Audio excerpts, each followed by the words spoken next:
ভাই রে ভাই, আমি যে কোনোদিন এত সুন্দর রোস্ট করতে পারবো আমি নিজেই জানি না। সবাই খেয়ে এত প্রশংসা করেছে যে আমি প্রশংসায় পঞ্চমুখ হয়ে গেছি। তো হ্যালো ফ্রেন্ডস, সবাই কেমন আছো? আমি অচেনা পাখি চলে আসলাম তোমাদের মাঝে নতুন আর একটা ভিডিও নিয়েও। তো আজকের ভিডিও হচ্ছে মুরগির ঝাল ঝাল রোস্ট রেসিপি। তো যারা যারা রোস্ট পছন্দ করো তারা অবশ্যই আমার এই রেসিপিটা দেখে একবার হলেও বানিয়ে নেবে তোমরা। আমি তোমাদের কথা দিচ্ছি যে ভালো না হলে তখন তোমরা আমাকে বলো। তো তার জন্য আমি মাঝারি সাইজের 2টা মুরগি নিয়েছি। মুরগিগুলো ভালো করে লেবু আর লবণ দিয়ে মেখে নিয়েছিলাম। তারপর হালকা আঁচে ভেজে নেব।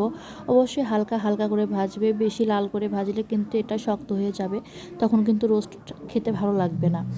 তো এপাশে দেখো আমি লাল লাল করে ভেজে একটার পর একটা সবগুলো তুলে নিয়েছি। এভাবে একে একে সবগুলো আমি ভেজে নেব।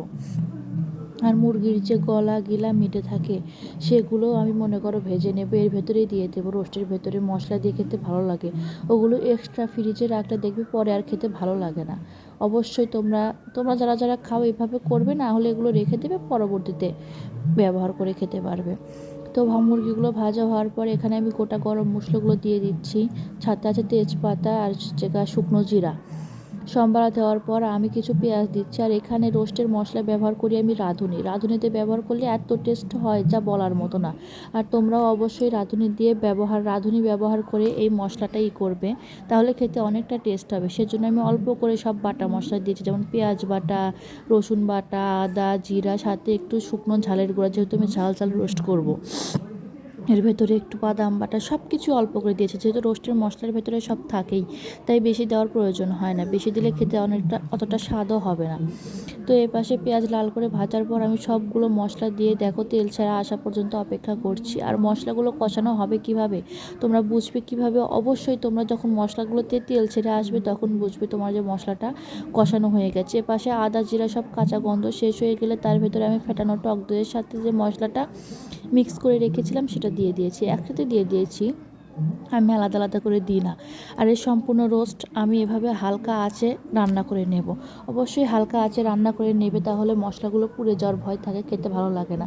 আর আমি এই পাশে দেখো রোস্টের ব্যালেন্সটা ঠিক রাখার জন্য আমি এ পাশে হালকা একটু চিনি ব্যবহার করেছি। তোমরা যারা খাও না তারা চাইলে অ্যাভয়েড করতে পারো, কিন্তু চিনি দিলে তোমার স্বাদের ব্যালেন্সটা ঠিক হয়ে যাবে। তো এ পাশে দেখো হালকা আছে, আমি এ পাশে দেখো মশলাগুলো কষিয়ে নিয়েছি। কষানো হয়ে গেলে এর ভেতরে আমি ফুটিয়ে রাখা দুধ দেবো। অবশ্যই ফুটিয়ে রাখা দুধ দেবে, ফুটিয়ে রাখা দুধ দিলে খেতে অনেকটা টেস্ট হয়। আর ঠান্ডা দুধ দিলে মানে অতটা স্বাদ হয় না, কিন্তু তোমরা যেরকমভাবে করো, আমি এভাবে করি, তোমরা একবার এভাবে আমার সাথে করে দেখো, অনেকটা টেস্ট হয়। তো এ পাশে দেখো আমি ফেটানো দুধটুকু দিয়ে দিয়েছি। এখন এটা আমি একটু বলক আসা পর্যন্ত অপেক্ষা করব, কারণ এইভাবে এর ভেতরে দেওয়া যাবে না। এই যে বলকটা চলে এসেছে, এখন এর ভেতরে আমি ভেজে রাখা মুরগিগুলো একে একে দিয়ে হালকা আছে বারবার নেড়ে নেড়ে রান্না করে নেব, তাহলে এপাশে আমার মুরগিটাও সিদ্ধ হয়ে যাবে, রোস্টই করা হয়ে যাবে, পুড়েও লাগার ভয় থাকবে না। অবশ্যই হালকা আছে করবে, তাহলে খেতে কিন্তু অনেকটা স্বাদ হবে।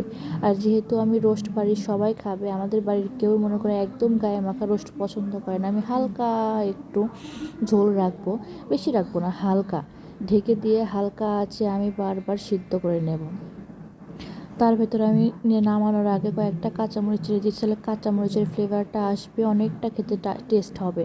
যখন এই গন্ধটা আসবে তাদের তলে ইস, যা রকম টেস্ট আপু, বিশ্বাস করো আমি নিজেই অবাক হয়ে গিয়েছি। আর যাই বলো, আমার হাতের রান্নার হাতটা কিন্তু বেশ। তো এই দেখো হালকা গা কষা হয়ে গেছে, আমি এখন নামিয়ে নেব। এভাবেই নামিয়ে নেব, আমি বেশি করবো না। তোমাদের দিকে ঝোলটা পাতলা মনে হতে পারে, কিন্তু খুবই গাঢ়। উপর দিয়ে আমি পেঁয়াজ বেরেস্তাগুলো দিয়ে দিচ্ছি। আর এই পেঁয়াজ বেরেস্তা যখন ভাত খাবার পর দাঁতের নিচে পড়ে, বিশ্বাস করবে না এত টেস্ট লাগে, মনে হয় আমি রোস্টের ভেতরে হারিয়ে যাব।